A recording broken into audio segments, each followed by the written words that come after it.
आदमी गलती से पहुंच गया बौनों के देश में, पूरा का पूरा बंधा हुआ।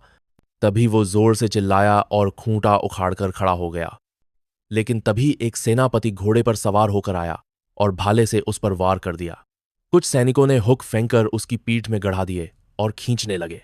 बेचारा जमीन पर गिर तम्हार गिलाजीरू पीठ इस किलफ गढ़ा है पड़ा और बेहोश हो गया। जब उसे होश आया तो देखा खुद को फिर से कसकर बांधा गया है और उसे बौनों के शहर की ओर ले जाया जा रहा है। लोग उसे एक अजूबे की तरह घूर रहे थे, यहां तक कि राजकुमारी भी उसे देखकर हैरान रह गई। अगले दिन उसे खेत में जोतने के लिए लगा दिया गया। तभी दुश्मनों ने राजमहल पर हमला कर दिया। सेनापति ने उसे वापस बुलाया ताकि वो राजकुमारी को बचा सके, लेकिन सेनापति खुद हीरो बनने चला और सैनिकों को मना कर दिया कि वो मदद न करें। एक सिपाही ने चुपके से आदमी की रस्सियां खोली और कहा, राजकुमारी को बचा लो। फिर क्या था, आदमी दौड़ पड़ा और दो दुश्मनों को पकड़कर तालाब में फेंक दिया। राजकुमारी बच गई। अब बारी थी राजा को बचाने की, जो आग में फंसा था। उसने हाथ डाला लेकिन जल गया। फिर उसने अपना अंडरवियर निकाला और पेशाब से आग बुझा दी। भले ही बदबू आई पर आग बुझ गई। राजा खुश हुआ और उसे हीरो मान लिया। उसे एक बड़ा सा बंगला दे दिया गया। नौकर चाकर सब हाजिर थे।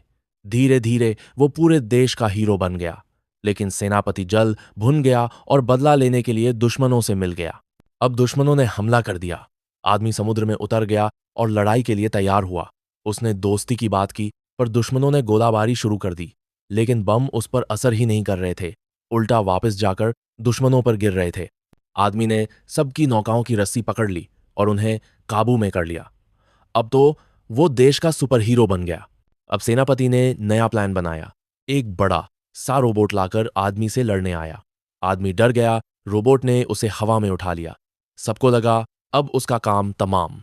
आदमी को देश से निकाल दिया गया। वो बहते बहते पहुंच गया एक दैत्य कन्या के पास, जिसने उसे खिलौना बना लिया। दूध की बोतल, डायपर सब पहनाया गया। तभी उसका दोस्त आया और बताया कि उसकी गर्लफ्रेंड को मारने की फिर से सेनापति से भिड़ गया।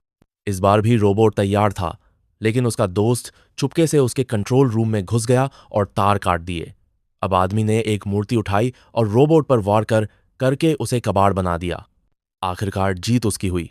दोस्त ने राजकुमारी से शादी कर ली और आदमी अपनी प्रेमिका के साथ खुशी खुशी बौनों के देश में रहने